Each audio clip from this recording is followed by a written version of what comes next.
Le premier qui se lance à l'assaut de cette citadelle prend des coups. Et moi, j'en ai pris. Pause. L'homme que vous voyez là est en train de raconter le combat de sa vie. À partir de mars 1988, il défie Air France. Comment ? Il crée sa propre compagnie aérienne pour concurrencer l'entreprise publique toute puissante en situation de quasi-monopole dans le ciel français. Et le nom qu'il choisit en dit long, Air Liberté. La compagnie bouscule le secteur aérien, mais se bat avec des armes, disons, limitées. C'était David contre Goliath. Très vite, les turbulences percutent le projet. Et la compagnie dépose le bilan une première fois. J'ai gagné toutes les batailles et j'ai perdu la guerre. Tout ça, je vous l'ai raconté dans l'épisode 1, déjà en ligne sur notre chaîne YouTube. Que s'est-il passé ensuite ? C'est ce que je vais vous raconter dans cette deuxième partie. La survie d'Air Liberté devient un enjeu national, car le ciel français s'ouvre à la concurrence et Air Liberté incarne l'espoir de créer un second pôle aérien français, une compagnie privée capable de tenir tête à Air France sans trop la bousculer. Dans un premier temps, l'État a sauvé Air Libre. Dans un deuxième temps, l'État a précipité, accéléré la chute de la compagnie. La survie de la compagnie devient alors une affaire d'État avant de finir devant les tribunaux. Embarquez avec moi dans l'épisode 2 de ce business drama. Du rêve low cost à l'affaire d'État, le décollage raté d'Air Liberté.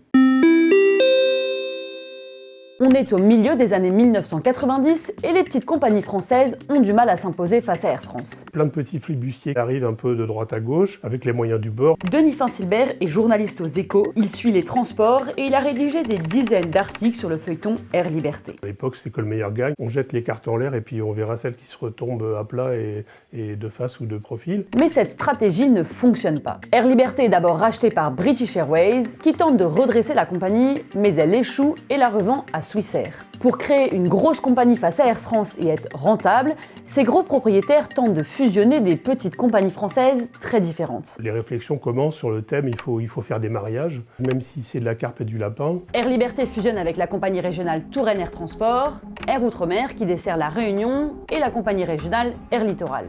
La compagnie prend d'ailleurs le nom AOM, Air Liberté. Le fil rouge de tout ça, à travers toute cette époque, c'était le second pôle aérien français. Ça, c'était le slogan absolu pour le gouvernement, qui ne savait pas trop comment faire, mais il fallait créer cette espèce de pachyderme à côté d'Air France, qui était beaucoup plus gros, pour justifier, encore une fois, l'ouverture de la concurrence. L'objectif aussi, c'est d'avoir un concurrent français face à Air France. Un challenger, mais pas trop féroce, et qui fasse bouclier à la concurrence étrangère. Malgré sa reprise par British Airways puis Swissair, le modèle d'Air Liberté n'arrive pas à décoller. D'abord, les fusions entre les compagnies aériennes provoquent des grèves massives.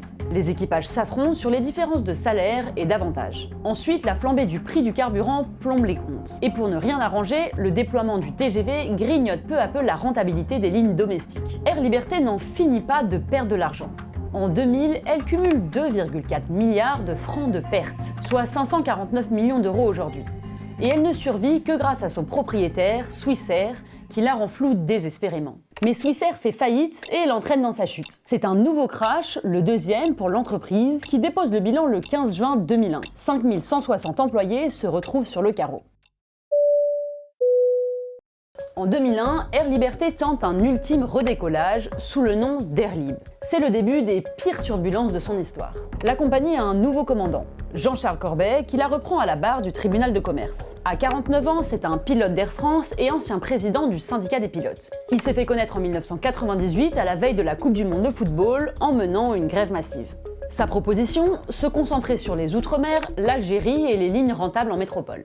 Il poursuit dans le low-cost avec Air Libre Express, notamment en France. Sa mission est claire, refaire passer les comptes dans le vert en 2 ans. Nous étions un peu le petit pousset. Pascal Perry était le directeur de cabinet de Jean-Charles Corbet et directeur de la communication d'Air Libre. Et donc il y avait un chemin étroit, un chemin de crête, pour exister sur quelques dessertes domestiques assez significatives, emblématiques. On a proposé cette offre simplifiée, 29 € l'aller simple pour aller à Nice. Je ne sais pas si vous vous rendez compte, mais à l'époque c'était quand même quelque chose de véritablement nouveau. La guerre des prix continue, mais quelque chose a changé, le rôle d'Air France. Aujourd'hui, on vise la clientèle sensible au prix, sans aller chercher les clients d'affaires d'Air France. L'intérêt bien senti d'Air France, c'était d'avoir un concurrent à sa portée. Si une très grande compagnie européenne avait déposé un dossier de reprise et menacé à l'époque de faire de l'ombre à Air France, il est vraisemblable que ça aurait gêné la compagnie nationale. Donc on peut dire que Jean-Charles Corbet a bénéficié de la mansuétude d'Air France. De là à dire qu'Air France a téléguidé la reprise, il y a un petit fossé que Pascal Perry franchit.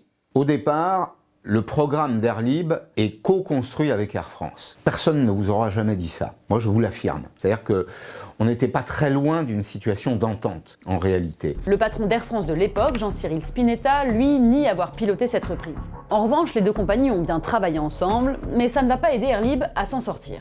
Par exemple, elles signent un accord de partage des codes. En gros, chacune vend les billets de l'autre, mais cet accord tourne vite au désavantage d'Air Libre. C'est ce qu'explique Laurent Desriveri, directeur associé chez KPMG, qui témoigne dans une commission d'enquête parlementaire sur Air Libre. On reviendra sur cette commission d'enquête. Le partage des codes impliquait pour Air Libre une exploitation sur 2 sites, Orly et Roissy. Leur flotte n'était pas forcément très fiable parce que les avions étaient vieux. Les coûts de maintenance étaient très élevés. Souvent, des avions tombaient en panne sur la base de Roissy et devaient être dépannés, ce qui coûtait des sommes très importantes. Et le vent tourne. Les attentats du 11 septembre 2001 mettent le secteur aérien à genoux. Quelques mois après la reprise, c'est déjà la débâcle pour Air Libre. Les investisseurs annoncés pour financer le redressement de la compagnie ont disparu. Même Swissair, l'ancien propriétaire, n'a pas versé tout ce qu'il devait. Il manque 122 millions d'euros au compteur. Air Libre se transforme en affaire d'État pour 2 raisons. 1. La présence de la compagnie dans les cieux français continue de faire barrage à des concurrents étrangers. Et 2. À quelques mois de la présidentielle de 2002, le dossier Air Libre devient une bombe sociale. Avec 3200 salariés en jeu, le ministre communiste Jean-Claude Guesseau doit absolument sauver l'entreprise. Alors, en janvier 2002, le gouvernement vient à la rescousse. Il débloque un prêt de 30,5 millions d'euros que la compagnie ne remboursera jamais. Mais déjà, plus personne n'y croit. Aucune des grandes promesses du business plan de Corbet n'a été tenue, et le rêve d'une grande low-cost européenne s'éloigne. Entre 2001 et 2002, l'entreprise perd 130 millions d'euros. Le changement de gouvernement en 2002 met fin à l'hémorragie. Dans un premier temps, l'État a sauvé Air Libre. Dans un deuxième temps, l'État a précipité, accéléré la chute de la compagnie pour des raisons qui étaient probablement tout à la fois économiques, mais pas seulement. Sans stratégie claire, Air Libre est condamné.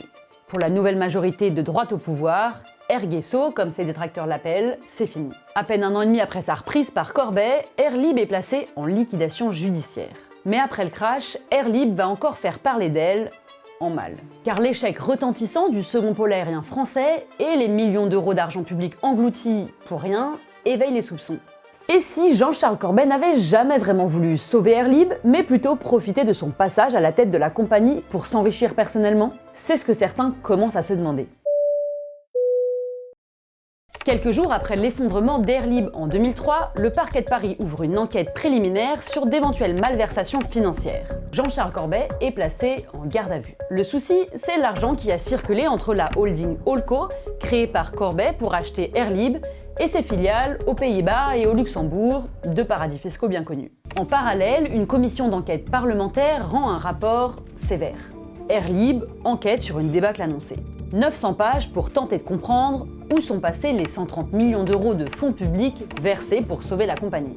On y apprend que Corbet a touché 855 000 euros de primes d'arrivée payées juste après le 11 septembre, alors que la compagnie allait déjà mal. Que 17 millions d'euros sont partis vers les filiales étrangères hollandaises et luxembourgeoises, et que près de 30 millions d'euros ont été dépensés en conseils divers.